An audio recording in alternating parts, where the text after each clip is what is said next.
Welcome to my presentation. Magandang araw sa ating lahat. Ako nga pala si Binibining Chin Rose T. Vilorio, B.Ed 3. Ang video presentation na ito ay patungkol sa tula. So ano nga ba ang tula?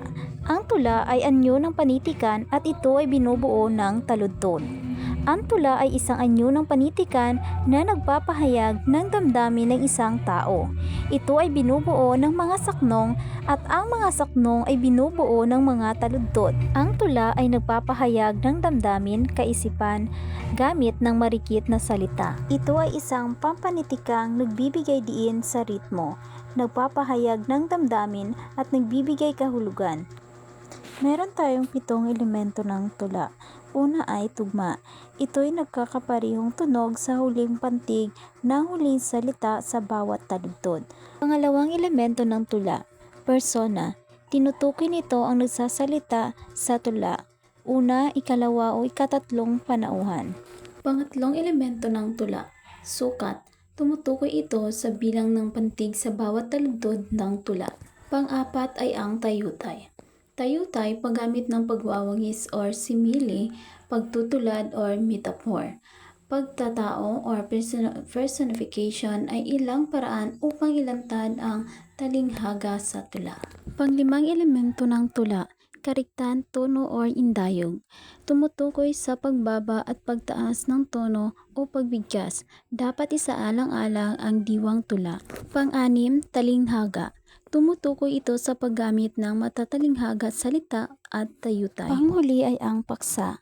Maraming maaaring maging paksa sa isang tula. So meron tayong 7 elemento ng tula: tugma, persona, sukat, tayutay, kariktan, tono or indayog, talinhaga at saka paksa. Meron tayong 4 na anyo ng tula. Una, malayang taludturan. Ito ay isang uri ng tula na walang sinusunod na tugma. Pangalawa, tradisyonal.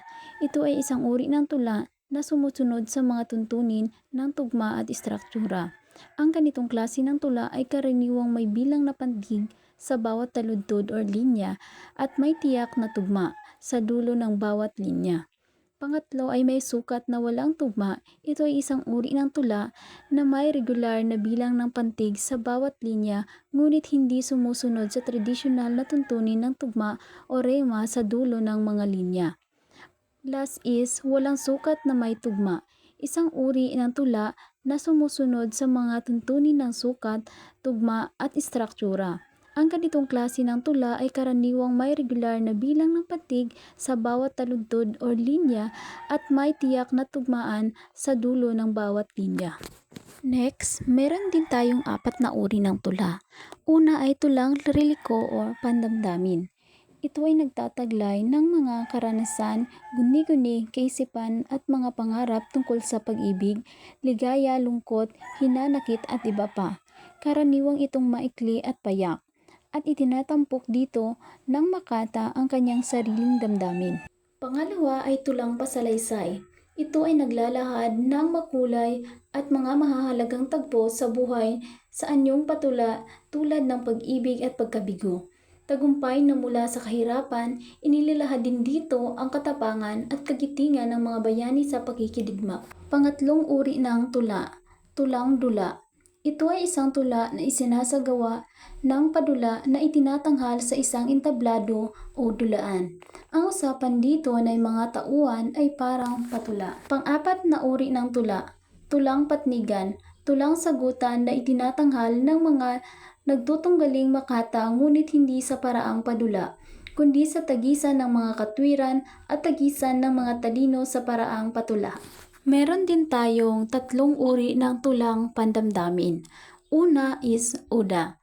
Tulang nagpapahayag ng paghahanga o pagpuri sa isang bagay. Ito ay walang tiyak na bilang ng pantig o bilang ng taludtod sa isang taludturan. Halimbawa, manggagawa ni Jose Corazon de Jesus. Pangalawa ay eleheya. Tulang nagpapahayag ng panimdim o pagkalumbay dahil sa isang namatay na minamahal. Pangatlo, sonito. Tulang may 14 na taludtod at ang bawat taludturan o saknong ay may 2 taludtod. Karaniwang pumapaksa sa damdamin at kaisipan at nakikilala sa matinding kaisahan at kasiksihan ng nilalaman. Meron din tayong mga uri ng tulang pasalaysay. Una ay epiko, isang tulang pasalaysay na ang karaniwang paksa ay tungkol sa pakikipagsapalaran, katapangan at kabayanihan ng mga tao noong unang panahon. Pinapaluluban ito ng mga pangyayaring hindi kapanipaniwala at mga kababalaghan. Ilan sa mga halimbawa ay ang maragtas, hinalawod, biag nilamang at iba pa. Ikalawang uri ng tulang pasalaysay, awit. Tulang pasalaysay na hango sa buhay ng dugong mahal at pumapaksa sa pag-ibig, pagtatagisan ng talino o tapang, pananampalataya at pagtulong sa kapwa. Nagtataglay din ito ng kababalaghan at hindi kapanipaniwalang pangyayari. Binubuo ito ng 12 na pantig sa bawat taludtod at madalang kapag inaawit. Halimbawa nito ay ang Florante at Laura ni Kiko Balagtas. Pangatlo at panghuling uri ng tulang pasalaysay, korido. Magkapareho sila ng pinapaksa ng awit. Binubuo ito ng 8 pantig sa bawat taludtod at nagsisimula sa isang panalangin na kung awitin ay mabilis. Galing ito sa salitang korido ng Mexico na nanggaling naman sa Kastila.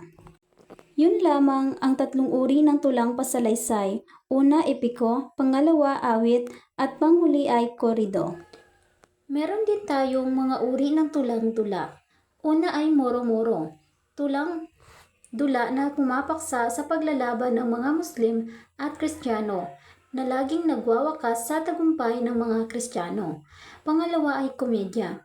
Ito ay isang uri ng tulang-dula na gumagamit ng nakaugaliang martsa para sa pagpasok at pag-alis ng entablado. Ito ay kadalasang itinatanghal ng 2 o 3 araw upang ipagdiwang ang pesta ng patron ng baryo. Masasayang diakulo ang ginagamit dito at nagwawakas ng masaya. Pangatlo ay ang tibag, pagsasadula ng paghahanap ng krus na pinagpakuan kay Kristo ni na Reyna Elena at Prinsipe Constantino. Ito ay ginaganap tuwing buwan ng Mayo sa mga lalawigan ng Bulacan, Nueva Ecija, Bataan at Rizal. Ika-4 na uri ng tulang-dula, panunuluyan. Ito ay isang prosesyong ginaganap tuwing desperas ng Pasko. Isinasadula rito ang paghahanap ni na Maria at Jose ng bahay na matutuluyan sa nalalapit na pagsilang kay Jesus. Panghuling uri ng tulang-dula. Ito ay sarsuela. Ito ay isang dulang musical o isang melodramang may 3 yugto na ang mga paksa ay tungkol sa pag-ibig, paninibugo at paghihiganti. Naglalarawan din ito ng pang-araw-araw na buhay nating mga Pilipino. At muli dito nagtatapos ang aking presentasyon. Maraming salamat sa inyong pakikinig.